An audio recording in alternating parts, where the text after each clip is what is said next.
বলো বলো বাবা বলো, কিরে বল।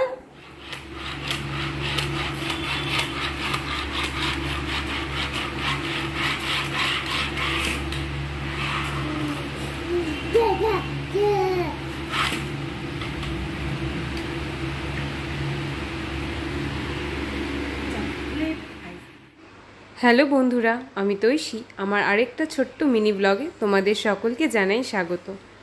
আশা করছি তোমরা সকলেই ভালো আছো, আমিও ভালোই আছি। তোমরা তো বুঝেই গেছো কালকের ব্লগটা দেখে যে আমি বাড়ি এসেছি মায়ের কাছে কয়দিন থাকবো বলে। তো এসেই কিন্তু আমার এই ছোট্ট বোনটাকে নিয়ে বেরিয়ে পড়েছিলাম রাতে কোথাও ডিনার করব। আর আমার বাকি দুই বোনের তো সময় নেই, কেননা ওরা অফিস আছে ওদের। আর আরেক বোনের তো শরীরও ভালো না, মেজো বোনের, আর সেজো বোন অফিস নিয়ে ব্যস্ত। তো যাই হোক, ব্লগটা এখান থেকেই শুরু করছি, তোমরা সাথে থাকো। তো দুই বোন মিলে অনেক কিন্তু প্ল্যান করলাম যে কোথায় যাব। শেষমেশ পর্যন্ত ডিসিশন নিলাম গোটে যাব। এখানে আমাদের আগে যাওয়া হয়নি, হ্যাঁ আমার ছোটো বোন গেছিলো কিন্তু আমার আগে যাওয়া হয়নি, তো চলে গেলাম। তো তোমরা যারা অনেকেই তো জানো এটা কোথায়, কিন্তু তোমরা যারা জানো না এই রেস্টুরেন্টটা কোথায়, তো আমি তাদের জন্য বলে দিচ্ছি। এটা কিন্তু সেবক রোডে কসমস পার করে ওয়েস্ট সাইডটা পার করেই একদম একটা মিষ্টির দোকান আছে লাড্ডু গোপাল, তার একদম পাশেই হচ্ছে এই রেস্টুরেন্টটা। আশা করি তোমাদের বুঝতে চিনতে কোনো রকম অসুবিধা হবে না। আর দেখো ভেতরে অ্যাম্বিয়েন্সটা কিন্তু ভীষণ সুন্দর। এটা একদম 5th ফ্লোরে ওপেন স্পেস ছিল, ওপেন জায়গা বসার।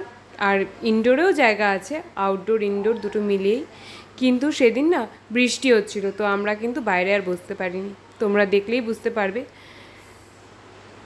কিন্তু জায়গাটা এত সুন্দর, বৃষ্টি না হলে কিন্তু আমরা বাইরেই বসতাম, কিন্তু বসতে পারিনি। তো কি হয়েছে, এখানে এসে কিছু ফটো তুলেছি দুই বোন মিলে। অ্যাকচুয়ালি আমরা যখন আমার বিয়ের আগে আমরা এইভাবে প্রায় বেরোতাম, এখন তো আর হয়ে ওঠে না এইভাবে বেরোনো। সত্যি বিয়ের আগের লাইফটা কিন্তু একদম অন্যরকম, আর যাদের বোন আছে তাদের তো একদমই অন্যরকম। দেখো খাওয়ার অর্ডার করে দিয়েছিলাম, তো চলে এসছে।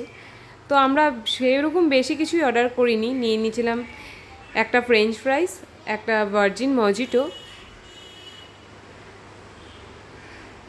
আমরা যেটাই নিয়েছিলাম সেটাই দুজনে শেয়ার করব, তো ওইভাবেই নিয়েছিলাম।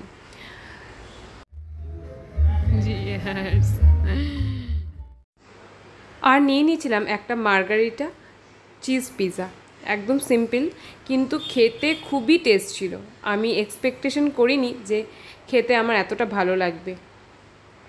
তো যাই হোক, দু বোন মিলে খেলাম, গান শুনলাম, ভীষণ মজা করলাম। ডুগুকে বাড়িতে রেখে গেছিলাম, তার জন্য আমি খুব একটা রাত করিনি, তাড়াতাড়ি ওখান থেকে বেরিয়ে পড়লাম, মার কাছে রেখে আসছি ওকে। আর দেখো বেরিয়ে কি বৃষ্টি রাস্তায়, আর বৃষ্টির জন্য রাস্তায় প্রচণ্ড জ্যাম লেগে গেছিল।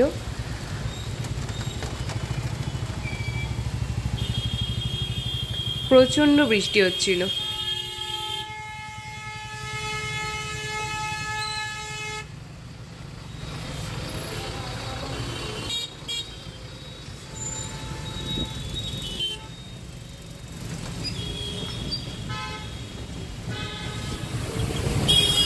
আজ অনেক দিন পরে এরকম একটা মজা করলাম।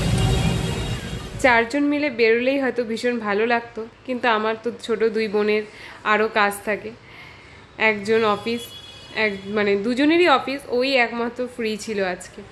আর এদিকে বাড়িতে এসে দেখি মা চাউমিন বানাচ্ছিল। তো চলো বন্ধুরা, আজকের এই ছোট্ট ব্লগটা এখানেই শেষ করছি। তোমাদের কেমন লাগলো কমেন্ট করে জানাতে ভুলো না।